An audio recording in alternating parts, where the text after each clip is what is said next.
लेकिन सुंदर से जीवन कुछ लोग को होते हैं. తెలుగు में అందమైన ఇంటిని అందరూ నిర్మించుకుంటారు, అందంగా జీవించడం కొంతమందికే తెలుస్తుంది.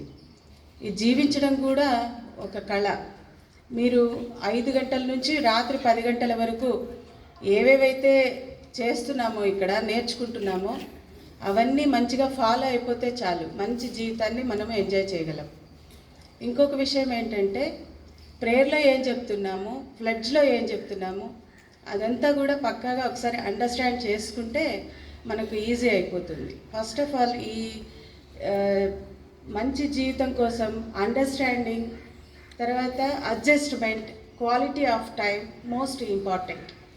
మనము మార్క్స్ ఫర్ ఎడ్యుకేషన్ అనుకోకుండా చేంజ్ ఫర్ ఎడ్యుకేషన్ అయితే ఇంకా బాగుంటుంది. మనలో మార్పు మనం తీసుకురావడం కోసం మనం చదవాలి, ఎవరి కోసమో కాదు, దేనికోసమో కాదు.